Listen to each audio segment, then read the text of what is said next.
Otro de los tejidos es el tejido conectivo. Este tejido está compuesto por fibras extracelulares y células que están inmersas en una sustancia fundamental.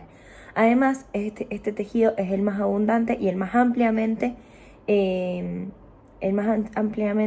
distribuido en el organismo. Además, el tejido conectivo tiene la función de relleno y de sostén. Las células del tejido conectivo se pueden ramificar en 6. Se puede ramificar en mastocitos, en fibroblastos, se puede clasificar en células plasmáticas, entre otras.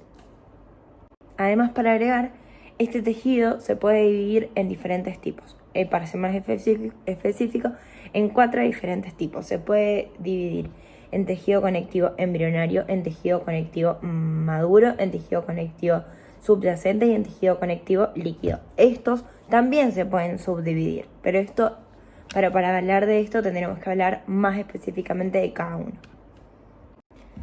Para cerrar con este tema, podemos especificar que el tejido conectivo embrionario se puede dividir en 2, en mesenquinas y en mucosa. El tejido conectivo maduro se puede dividir en tejido conectivo laxo y en tejido conectivo denso.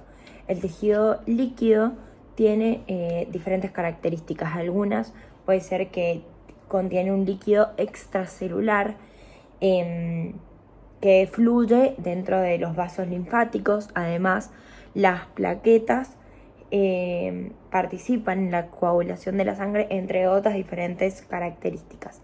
Y para finalizar, sobre el tejido conectivo subyacente, podemos decir que es el lugar donde las células epiteliales descansan y los vasos y los nervios es lo que contiene dentro de eso. Otro de los tejidos importantes es el tejido cartilaginoso, un tejido que está conformado por una red de fibras elástica que tienen mucha firmeza, una red de fibras de colágeno. El tejido cartilaginoso, como el mismo nombre lo dice, está formado por cartílago. Este cartílago está muy relacionado con el crecimiento y además lo podemos dividir en 2 tipos, en 3 tipos, en tejido conectivo cartilaginoso hialino, en elástico y en fibrocartilaginoso. Este tejido tiene varias características muy importantes, como por ejemplo puede soportar tensiones mayores a las que puede soportar el tejido laxo o el tejido denso. Además, persiste durante toda la vida en las superficies articulares, entre otras características muy importantes. Como el cartílago está relacionado con el sistema esquelético, podemos relacionar este tejido con el tejido óseo. Este tejido se puede clasificar como compacto o esponjoso según la matriz extracelular y las células. Su unidad fundamental del hueso compacto es osteón o osteona. Estos también se pueden dividir en varios. Por ejemplo, el osteón se puede dividir en laminillas, en lagunas, en canillos y en conducto central. También podemos hablar de la membrana, compuesta por la capa epitelial. Esto nos lleva a relacionarlo con el tejido conectivo subyacente, algo de lo que ya hablamos anteriormente. La membrana es una lámina plana de tejido flexible que es la encargada de revestir una parte del cuerpo. Tenemos diferentes tipos de membrana. Tenemos la membrana mucosa, tenemos la membrana senovial, tenemos la membrana cutánea y la membrana serosa. Cuando hablamos de la membrana mucosa, es una membrana que secreta mocos. Cuando hablamos de la membrana senovial, hablamos de una membrana que secreta un líquido senovial. Cuando hablamos de la membrana cutánea, hablamos de la membrana que protege. Y cuando hablamos de la membrana serosa, también hablamos de un líquido de secretar un líquido que lubrica. Pasando a la parte de biología, podemos hablar del gran y extenso e importante sistema endocrino. Este es un sistema que está formado por glándulas que fabrican hormonas. Este sistema influye en casi todas las células, los órganos y en todas las funciones del cuerpo. Esta acción tiene el comienzo de esta acción tiene una demora de segundos a horas y el segundos, horas o días, y la acción tiene una duración de segundos a horas también. Las hormonas que se fabrican son transportadas mediante la sangre, transportando información muy importante.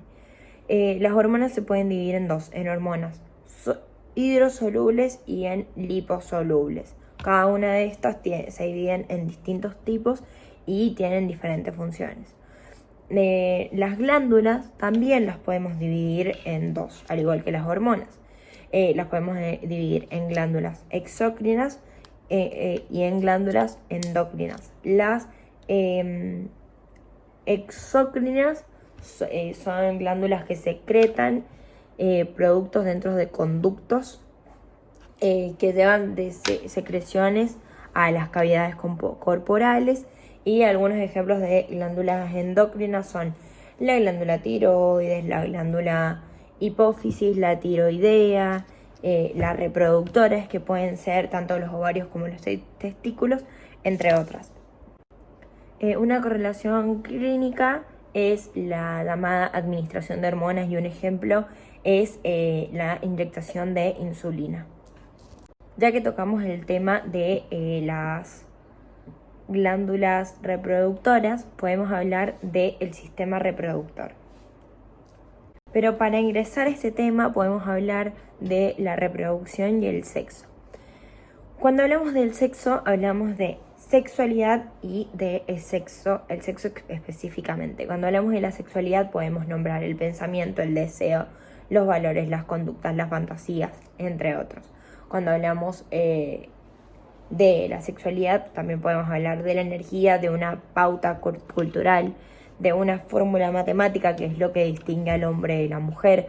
Podemos hablar de una fórmula química, que hablamos de la testosterona, del estrógeno, de los rasgos anatómicos, que son los órganos externos.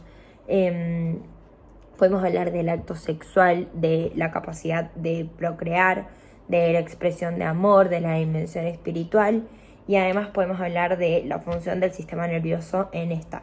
Cuando hablamos del sexo, hablamos de las gónadas, que a esto nos referimos al testículo y al ovario. Cuando hablamos de lo hormonal, podemos hacernos referencia a que cada sexo tiene características particulares, hormonas particulares. Para ser más específica, cuando hablamos del neuropsíquico, que es cómo te sentís, sentir que sos tu sexo según tu cuerpo. Cuando hablamos del oficial, que es